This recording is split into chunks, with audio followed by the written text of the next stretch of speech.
Okay, question number 4 का आपके कुछ पार्ट से पिछले क्लास में क्वेश्चन नंबर 4 के कुछ पार्ट्स हमने बता दिए थे। अब आगे फर्दर पार्ट कर रहे हैं। तो यहाँ पर इनमें से कौन से ऐसे पार्ट हैं जो आपको सबसे ज्यादा टफ लग रहे हैं, मुझे बताइए। 12 ये वाला पार्ट, तो ठीक है 12 पार्ट को पहले लेते हैं, 1 बाय 1 करेंगे। पहले 12 पार्ट में इस क्वेश्चन में भी हमें ये चेक करना था कि एपी कौन सा है। क्वेश्चन नंबर 4 की स्टेटमेंट जो कहा था, और ये भी कहा था कि इसके आगे की 3 टर्म या 4 टर्म, शायद ऐसा क्वेश्चन था कुछ स्टेटमेंट में, उसको लिखिए। हमने कुछ पार्ट पिछली क्लास में किए थे, अब यहाँ पर इसको नोट कर रहे हैं। √2, √8, √18 और √32। क्या ये देख करके आपको नजर आ रहा है क्या ये पॉसिबल है कि ये एपी है? नजर तो खैर नहीं आ रहा, देख करके ऐसा लग रहा है कि एपी नहीं है, लेकिन एक्चुअल में ये होगा जो बच्चे कर चुके हैं। वेल, तो यहाँ पर सबसे पहले √2 आ रहा है। अब आपको मैं दिखा दूं, ये तो √2 आपका क्या है, A1 है। लेकिन अगर √8 की मैं बात करूंगा तो जरा ध्यान से देखना, मैं थोड़ा सा अलग से यहाँ पर लिख लूं।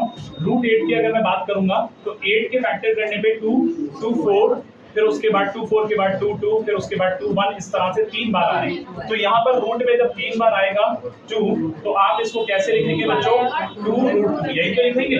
तो इसकी जगह पर आपने क्या किया, यहाँ पर देखो ये वाला, तो यहाँ पर ये वाला जो पार्ट है, ये वाला पार्ट तो आपको √2 की जगह √2 से, इसकी जगह 2√2 हो जाएगा। अब √18 की बात करेंगे तो 18 से बनता है 6 × क्या बनता है बच्चों, 9 × 2, ये भी कह सकते हैं 9 × 2। 18 से क्या बनेगा, 9 × 2, लेकिन ये रूट में, ये किसकी जगह पर आ रहा है बच्चों, 18 की जगह पे। अब इस 9 में से 2 3 आते हैं, तो 1 3 बाहर ले लो, √2 बचा। 1 3 बाहर ले लो, √2 बचा। बात क्लियर हो गई किस तरह से ले रहे हैं, ज़रा क्लियर हो गए? तो इसकी जगह पर 3√2 कर सकते हैं बच्चों, सही है। इसकी जगह पर 32 जो है वो 5 बार 2 से बनता है, तो इसका मतलब यह है कि 5 2 में से पेयरिंग करेंगे तो 2 2 बाहर आ जाएंगे और 1 2 बचेगा, तो ये आ जाएगा बच्चों 4√2। कितना आ जाएगा बच्चों, 4√2। तो इसकी जगह मैं लिख सकता हूँ 4√2। तो एक बात तो समझ में आती है, अगर ये A1 है और ये A2 है, बिल्कुल, और ये A3 है और ये A4 है, तो इससे पता चल रहा है कि ये आपका AP होगा। एक बात तो ये। अब दूसरी बात ये है कि जब ये AP है तो इसकी आगे के 3 टर्म या शायद 4 टर्म पूछे थे जो स्टेटमेंट में लिखा था, जो हमने पहले की क्लास में कराया था, तो उसके फर्दर और अगर हम लिखना चाहेंगे तो कैसे लिखेंगे?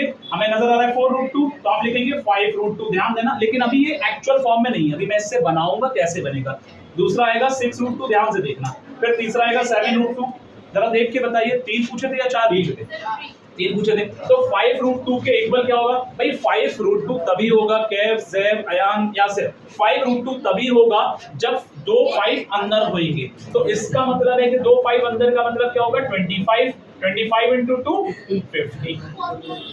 ठीक है, और यहाँ पर उसकी जरूरत नहीं है, डायरेक्ट आ रहा है। यहाँ 2 6 अंदर होंगे, 36 × 2 72, और 2 7 अंदर होंगे तभी 7 बाहर आए, तो 49। 49 × 2 कितना होगा, 98। तो आपका आंसर ये बनेगा। इसका बात समझ में आ गई, क्लियर है? ठीक है। अब इसके बाद यहां फर्दर देखेंगे, इसको अभी ले लेगा, इसके शॉट ले लेगा, इसका मतलब फोटो ले लेगा। अब इसका कौन सा पार्ट है जो आपको और कंफ्यूज कर रहे हैं, जल्दी से बताइए। 11 नंबर जी, बोलें। कौन सा? ये वाला जी, 15 नंबर। ओके, 15 नंबर का इस क्वेश्चन का जो 15 पार्ट है उसके अंदर कहा गया है 1 का पावर 2, 5 का पावर 2, 7 का पावर 2 एंड 73 और सो ऑन। अब जरा चेक कैसे करें। अब देखो, इन्होंने एक तो नंबर दे दिया, बाकी पावर में रखे, तो यहाँ पर जो बच्चे बात कर रहे हैं उनके समझ में बिल्कुल नहीं आने वाला है। जरा फोकस करने की जरूरत है। 1 का स्क्वायर 1, 5 का स्क्वायर 25, 7 का स्क्वायर 49 और 73 की जगह 73। अब जरा ये चेक कर लो, मान लो ये A1 है, ये मान लो A2 है, ये मान लो A3 है, ये मान लो A4 है। तो प्यारे बच्चों, यहाँ आप सीधा सीधा है कि 25 में से 1 को घटाओ, कितना आ रहा है, 24।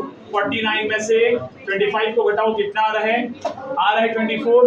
73 में से 49 को घटाओ, कितना आ रहा है, तब भी 24 आ रहा है। तो this is d, common difference same आ रहा है, तो आंसर होगा यस। आगे की टर्म कैसे लिखें, ये सवाल बनता है, क्योंकि यहाँ पर पावर में दे रखा था एमन और फातिमा। आप बात कर रहे हैं, 7 की पावर 2 है, 7 की पावर 2 है और 73 है। 73 को किस फॉर्मेट में हम बना रहे हैं, ये बड़ी इंपॉर्टेंट बात है। तो ये किसी पावर में आ रहा है कि नहीं आ रहा है ये हमें देखना है, या सीधा सीधा है कि 24 24 का क्या है 24 बढ़ा दो। तो आगे के 3 टर्म लिखने के लिए 73 में 24 जोड़ेंगे, बोलो जल्दी करो।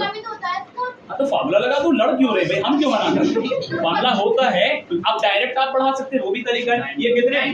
एक minute A1 A2 A3 A4, तो ये कितना है? A5 है। तो A5 फार्मूला ये रहा, सुन लो बेटा, आपको फार्मूला देखना है। A5 A प्लस 4D लगाओ। A कितना है? 1 प्लस 4 इंटू D कितना है? 24।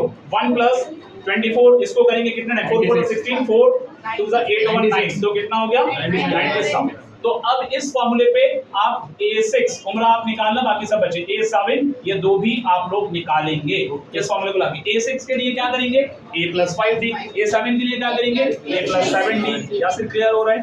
ठीक है, ये question number 4 complete, exercise 5.1 complete. Next exercise 5.2 शुरू करेंगे, कुछ एग्जांपल कराएंगे।